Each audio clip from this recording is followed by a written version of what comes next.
Assalamualaikum warahmatullahi wabarakatuh. Kita ketemu lagi di Hanan Shihab GRS Kriya Ruqyah Surabaya. Kali ini kita akan sedikit membahas tentang Murji'ah. Ya, Murji'ah. Dan ini insya Allah ya masih pemanasan lah. Akan disambung di video-video berikutnya insya Allah. Yang mana dalam hal Murji'ah ini Rasulullah pernah bersabda bahwa majusinya umat ini, umatnya Nabi Muhammad, itu adalah pertama al-Murji'ah, di orang-orang Murji'ah. Yang kedua adalah al-Qadariyah, jadi orang-orang Qadariyah. Kalau di riwayat lain redaksinya adalah ahlul irja wa ahlul qadar. Jadi yang punya kepahaman irja dan punya kepahaman qadar. Singkat kata, irja atau Murji'ah ini adalah orang-orang yang menggantungkan diri pada qadar. Jadi tidak mau beramal, tidak mau berusaha, tapi menggantungkan diri pada qadar. Misalnya ngomong begini, Allah, kalau aku di qadar masuk surga, walaupun tidak beramal, ya nanti juga akan masuk surga. Kalau aku di qadar ahli neraka, ya percuma saja aku beramal. Wong pada akhirnya nanti juga aku masuk neraka. Tuh. Dan dalam masalah-masalah lain juga seperti itu. Kalau aku di qadar kaya, walaupun aku pengangguran lontang-lantung gini, ya pada akhirnya nanti aku akan kaya, gitu loh. Semua akan indah pada waktunya. Ya. Tapi ya tidak ada usaha itu tadi. Jadi menggantungkan diri pada qadar. Itu disebut irja atau Murji'ah. Dan nanti insya Allah di video berikutnya juga akan ada pembahasan lebih rinci ya. Sedangkan yang kedua adalah Qadariyah. Ini adalah orang-orang yang tidak percaya terhadap qadar. Ya, tidak percaya terhadap qadar. Jadi menganggap bahwa mereka beramal dulu, baru nanti ditulis. Itu. Jadi tidak ada qadar itu. Jadi kita beramal dulu, nanti baru amal kita itu ditulis. Yaitu qadar itu. Dengan pemahaman seperti itu, sama saja mereka menganggap bahwa Allah itu bukan maha kuasa dan bukan maha mengetahui. Jadi sama saja mereka menganggap Allah belum tahu apa yang akan mereka kerjakan. Gitu ya. Nah, ini kita akan membahas tentang sebuah hadis dari Sunan Abu Dawud. Ya, Sunan Abu Dawud. Coba kita baca ya. Haddatsana Musaddadun Ibnu Musarhad. Haddatsana Al-Mu'tamir qala sami'tu Mansur Ibn Al-Mu'tamir yuhaddisu an Sa'd bin Ubaidah an Abdillah ibni Habib Abi Abdurrahman As-Sulami an Ali alaihi salam qol kunna fi janazatin fiha Rasulullah sallallahu alaihi wasallam bi baqi'il Gharqad. Jadi Ali bin Abi Thalib menceritakan saat itu kami sedang melakukan prosesi pemakaman jenazah.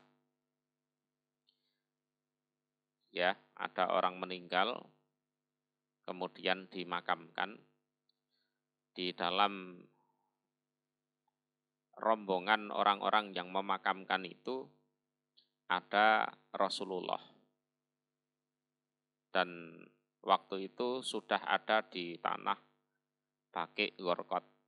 Baqi' Gharqad ya tanah pemakaman di dekat Masjid Nabawi itu. Mungkin jenengan semua yang sudah haji atau umroh sudah pernahlah berkunjung ke situ, berziarah ke situ. Faja'a Rasulullah sallallahu alaihi wasallam fajalasa wa ma'ahu mihsarah.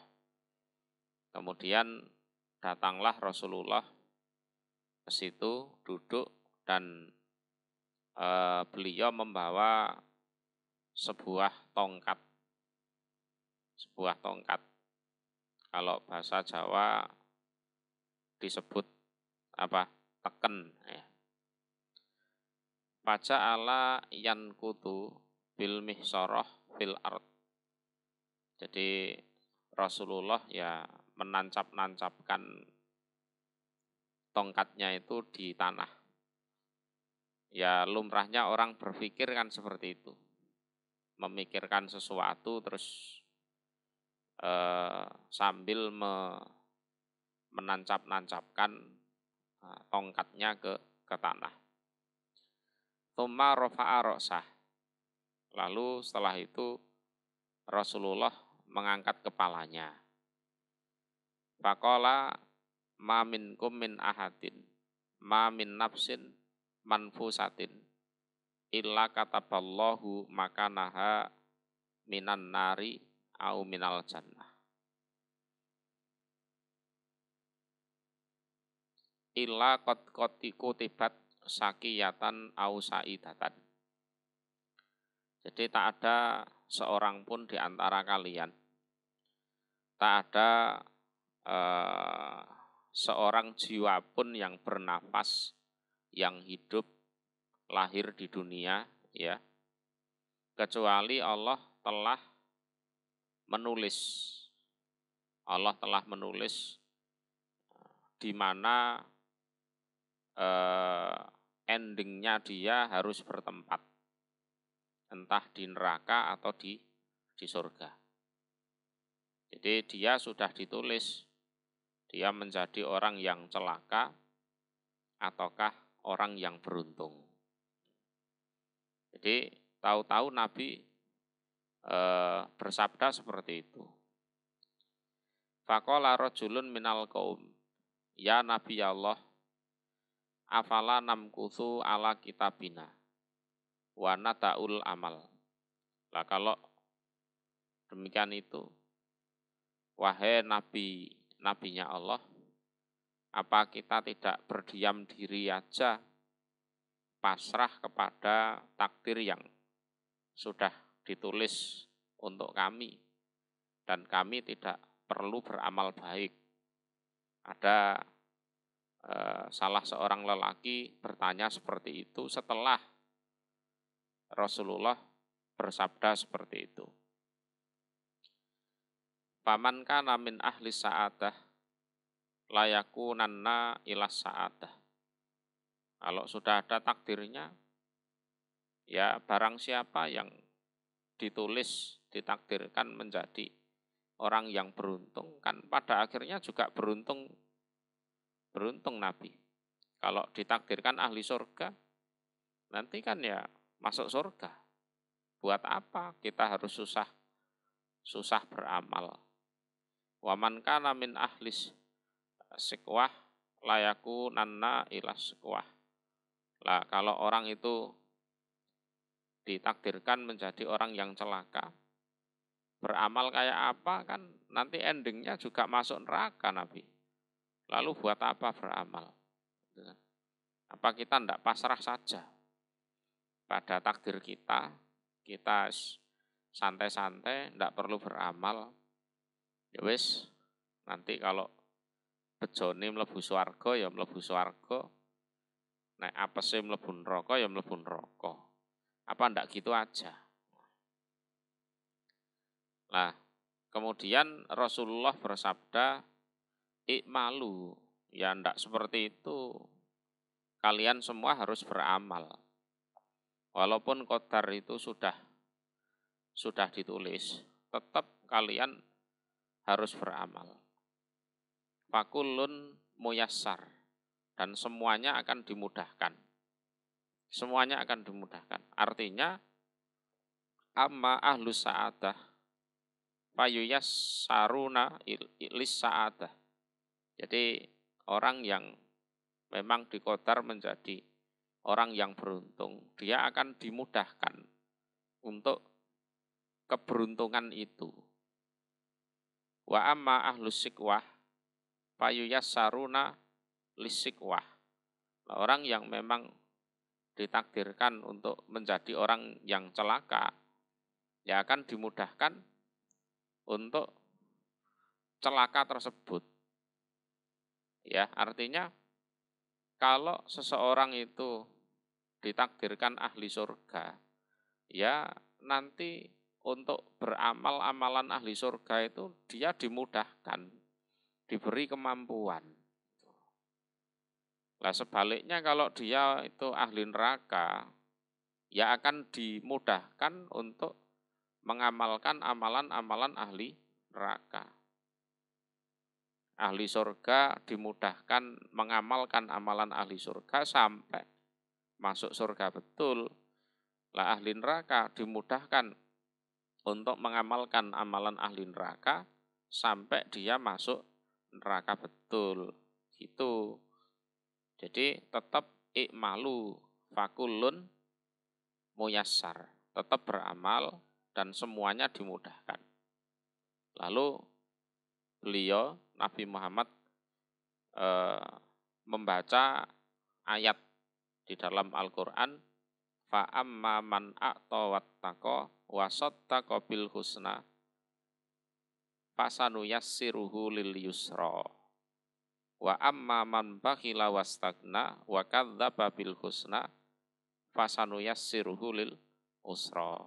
Jadi siapa saja yang mau memberi ya sedekah, infak, zakat dan lain-lain ya, memberi ya, meluangkan waktu untuk mungkin mendidik anaknya, meluangkan waktu untuk berbuat baik ya dengan tenaganya, pikirannya, kemudian bertakwa, kemudian dia membenarkan terhadap kebaikan, maka dia akan dimudahkan terhadap kemudahan, yaitu surga.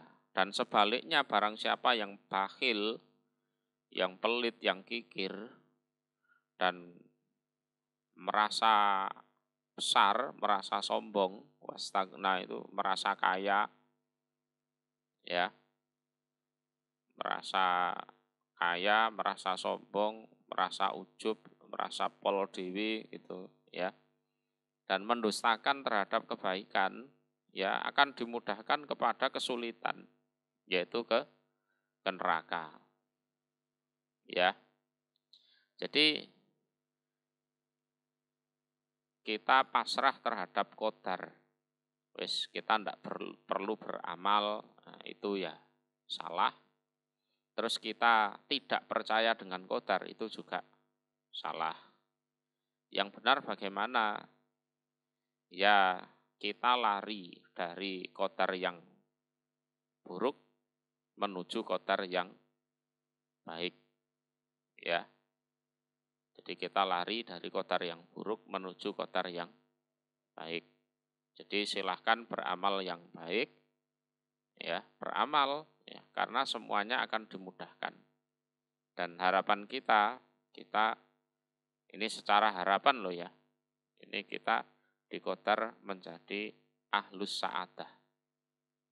Jadi orang-orang yang beruntung, orang-orang yang menjadi ahli surga. Ya, jadi tidak boleh ada omongan buat apa ibadah kalau takdirku masuk surga nanti ya masuk surga sendiri, ya kan? Terus buat apa bekerja kalau takdirku kaya nanti ya kaya sendiri, gitu kan? Terus bermalas-malasan, ya. Terus ngomongnya ya itu semua akan indah pada waktunya. Aku sakit, alah, enggak perlu berobat, enggak perlu ngapa-ngapain. Nanti kalau waktunya sembuh ya sembuh sendiri. Nah itu tidak diperkenankan. Semoga Allah memberikan manfaat dan barokah, dan insya Allah kita akan sambung di video berikutnya. Akhirul kalam. Assalamualaikum warahmatullahi wabarakatuh.